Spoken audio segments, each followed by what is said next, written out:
Hey y'all. I'm back again with one more Halloween, or kind of,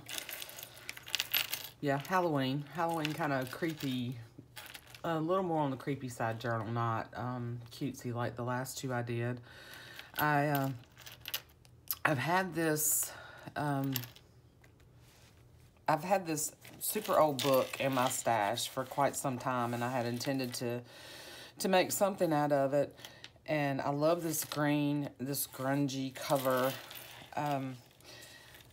It's, like I said, I've had it for quite some time, intending to do sort of a spooky Halloween journal with it. So I finally used it and broke out some of my other types of Halloween stuff and made this little journal. Now, this one is it's different from the other two, of course. And I can't find my words this morning, y'all. So this one is 5.5 by 8.25, and then it has a 2.5-inch spine that I covered with some tea stained. This is like a canvas, like painter's cloth type fabric, and I just thought it looked really cool when I stitched through the book here on the front a couple of times, and then on the back, and then I just left these sort of little frayed pieces. I did not do any distressing to this cover, and I hope it picks up. I don't know it's going to really pick up how grungy it is, but it's really cool, and it's a darker green. It's coming through a little bit lighter on the camera. It's a little bit darker green than what you can see, and you can see it's already, I didn't do any aging to this. This is just the actual aging of the book. Okay, I added a charm with I just used a safety pin and pinned it up here on the fabric, so you can remove this and put super old, probably antique button, and then some beads. This is an old crystal, and then this was from a piece of jewelry. I put a spider on here. I love mixing the different types of metals, the really bright silver with the old grungy. There's a skull. This is from a piece of jewelry that I took apart. Here's a little bead I made, purple bead. There's the Tim Holtz Poison and Wicked. And then these other charms I think I picked up from Michael's a while back, and then I added, so I just put 2 charms, and then I added a little bead from a piece of jewelry at the bottom.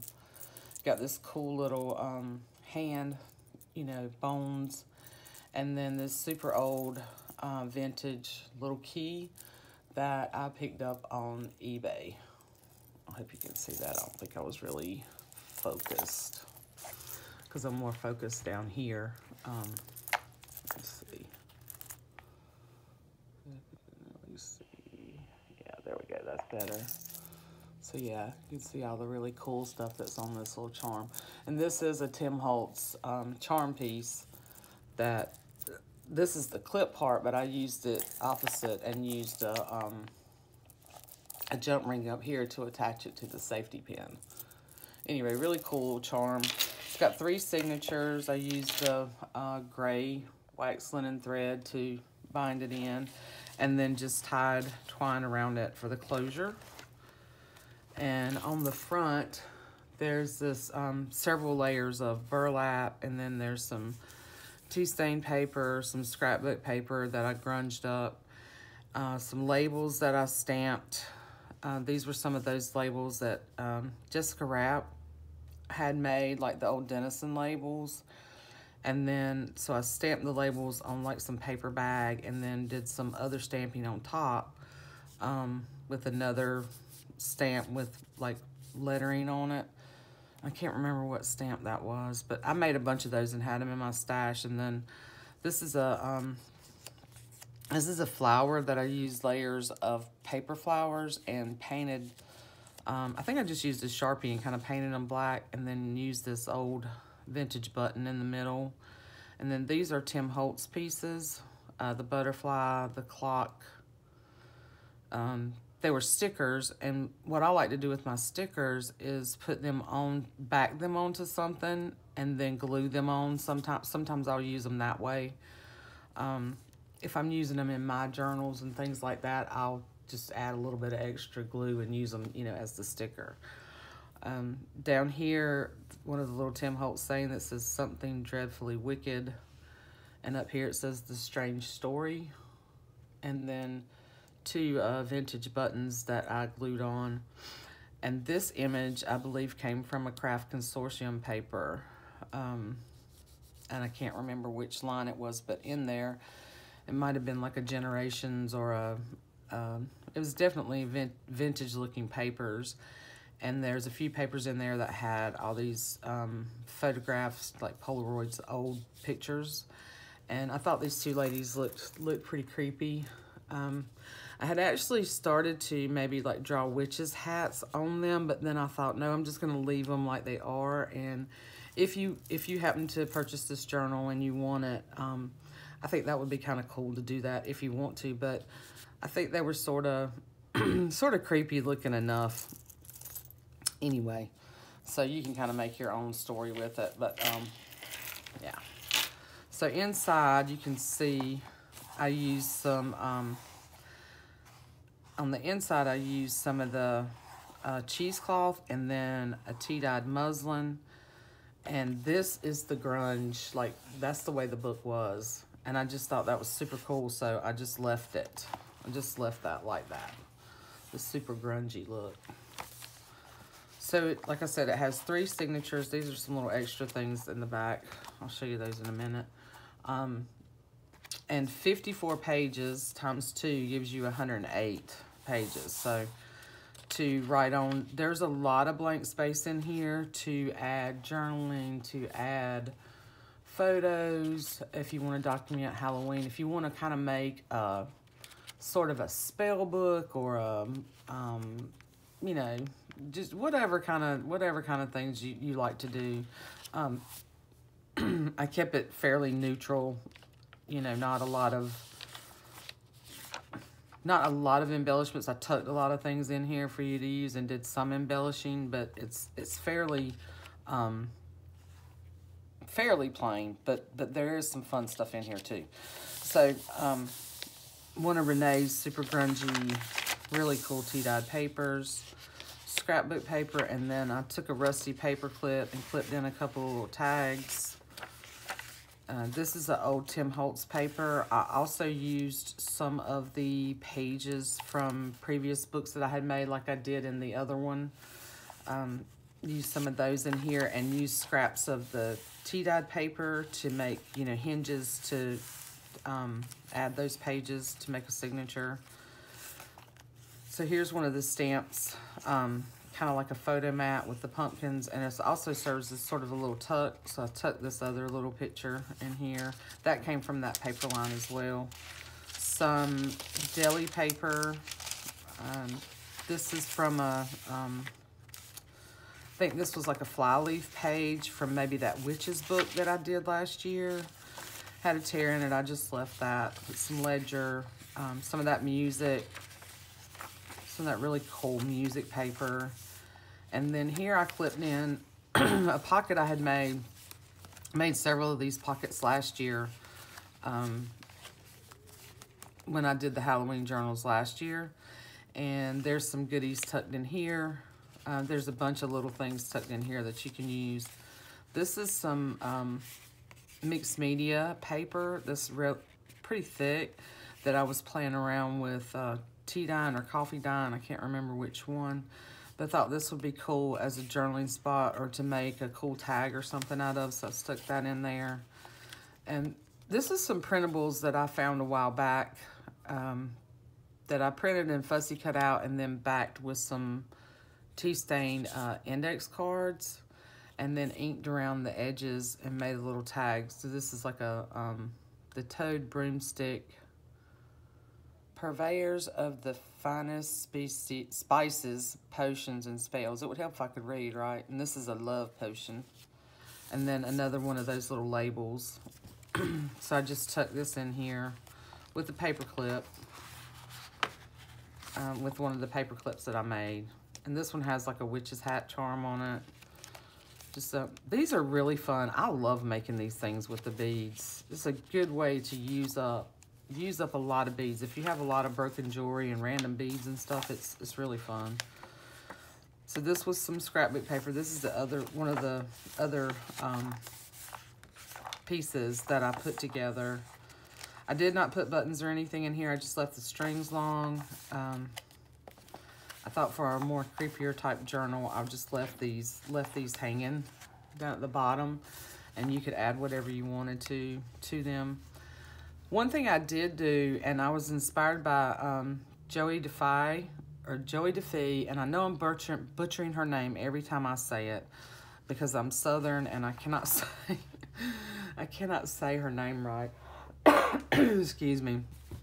But anyway, she recently did, like, and I know a lot of people have done this, where you take and I've said 500 times, I apologize, where you take scraps of paper, and I took scraps of paper, a couple of pieces, like some scrapbook paper, and then some of the tea-dyed paper scraps, and some fabric, and some burlap, and then I took little pieces of different things. Some of it's Tim Holtz.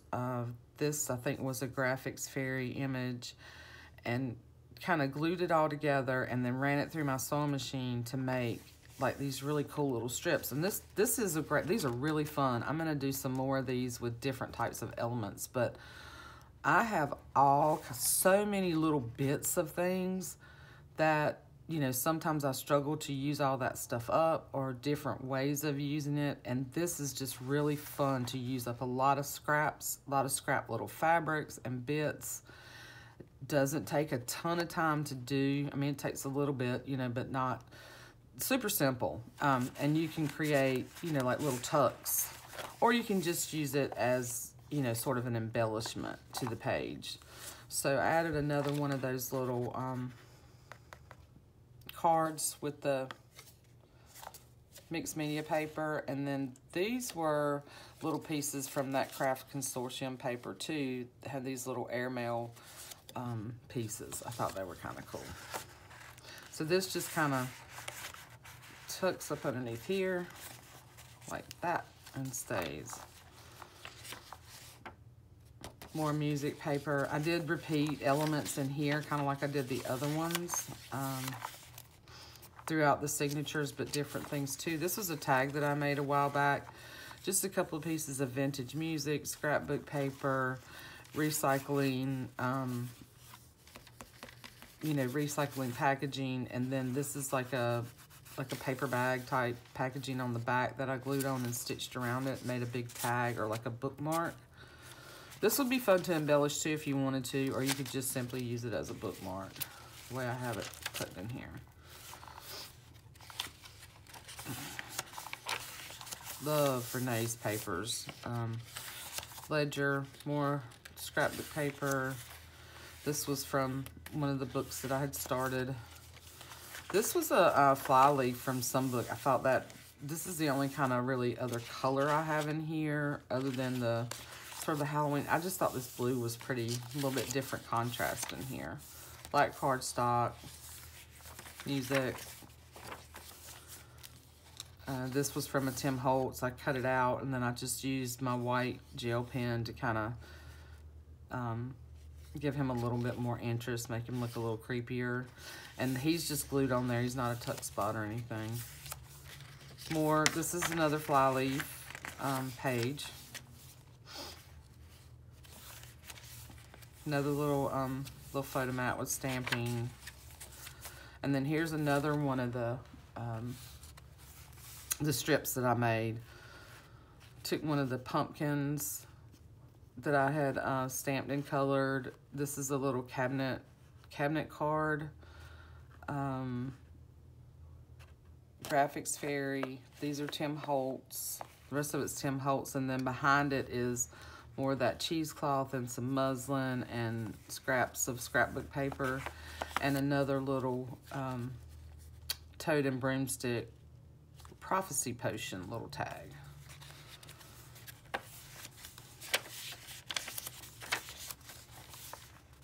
And then here is another one of those pages that I had previously made, and it is a pocket, like it's a pocket. And then I just put a bunch of stuff, some tickets that I recently got from the washi tape shop. There's a little DOA tag. There's a little piece from Tim Holtz paper. These are some tags that I got from Amy at Darkwood Sanctuary. The sort of blood stain tag, and it's got some, it's got a really cool texture to it. Index cards that I had tea-dyed. This is a Graphics Fairy image for the Witch's Ball. And alterations tag that have been tea-dyed. And then this is a Graphics Fairy image that I printed and cut out with the jar with the snakes in it. And I just tucked all these things in here for you to use throughout the journal. More vintage ledger. This is more tea-dyed paper. Let's see, the same sort of stuff. Really super fun journal to make, and using up a lot of those bits and things that I have in my stash. And then this is the last one that I did, and I intentionally kind of made it wonky so that it's not straight. And this one has another one of the pumpkins. I just put a little bit of, this is that Tim Holtz, sort of like the cheesecloth, but it's in strips. And then a leaf that I made, stamped and cut and colored, and little pieces from Graphics Fairy and Tim Holtz. And then put burlap on the strip here and stitched it on. Now I stitched these, I didn't stitch them to the page, I stitched them, you know, off the page and then glued them on. So there's not stitching on the back. But this creates another little tuck, another little image, a little label, some other little things tucked in here, okay? And then that's the back. And you can see that there's a lot of room. There's a lot of room to grow in this. It closes pretty, you know, pretty good. Anyway, then I put some bits together for you to use. I clipped on this little star, these little star charms that came from some old jewelry. They were already sort of patinaed and aged like that. Another little crystal, a rusty safety pin, and then some other bits in here that you can use, some scraps and a little bit of fabric that you can use on other embellishments or throughout the book. And then I made, here's another little tag, and I clipped it on the top of this with one of those little green safety pins, okay? But I made, like, I took a Tim Holtz packaging piece, so it had the flap that goes over this way. So I just covered it on the inside with black cardstock, and then I took a bunch of scrap pieces of the avocado and the tea-dyed paper and just sort of tore them, tucked them up underneath here, and put some of that cheesecloth and that other little ribbon. There's some of that in there. It's like a felt ribbon with the holes. And this really cool textured piece that came from Rosemary Morris, that actually came in another little thing that I bought from her, the little egg crates, the little farm kits that she did. But I thought it was kind of creepy looking. It would look cool on here, so I just made like a little notepad, you know. Anyway, and just tucked that in the back. So I thought that was kind of cool. So anyway, I think that's my last Halloween. That's my last Halloween journal for this year. I made another one for Brittany and Kelly, and I may do a video of that. I don't know if I'll get a chance to, but I'll try. That one's a really cute one. It's out of a little golden book, the ABCs of Halloween, that I actually bought a new little golden book to make that journal for them, for the kids. So they love Halloween. But anyway, so when you see this video, this one will also be available in the shop. And I just want to say a special thank you to all you guys, to all my subscribers, all of you who watch my videos and comment and leave me the most wonderful comments, so encouraging. excuse me, I'm so grateful for you guys. And I'm not sure how much more. I think I'm going to work on some personal stuff for a bit. I'm working on some Christmas cards too. So I may, if I get a chance, I may do, you know, a video or two on some Christmas cards that I'm doing. Or, you know, I'm just not sure what I'm going to do next. I have a custom order to work on over the holidays. And then I want to kind of catch up on, I want to catch up on some of my journals. And I've got a lot going on. For those of you that know me pretty well, my father's not doing so great, and I'm currently working remote from home and looking after him because he can't be left alone at this point. So I appreciate all your thoughts and prayers about him and all that good stuff. So I'll definitely be able to do more because I'm here, because I can do my work, and kind of work on these things at the same time simultaneously. So it's allowed me to get some more things done, but even while looking after him. So now I've rambled on enough, I guess, and you guys let me know what you think. I kind of, this is a little bit different. I did do some grungy ones last year, some more spooky ones, but let me know what you think. Let me know if there's anything that you want to see from me. I'll do my best. I know some of you have wanted to see process videos and things like that, and I'm working on that. It just takes me, it's a time thing for me to try to create and do videos. It's a little more difficult. But anyway, love you guys. Sorry for the rambling. Thank you again to all my subbies and all my customers who purchase journals. I love you guys. I appreciate you, each and every one. I couldn't do this without you. Then I hope everybody's doing well, and I'll see you soon. Love you.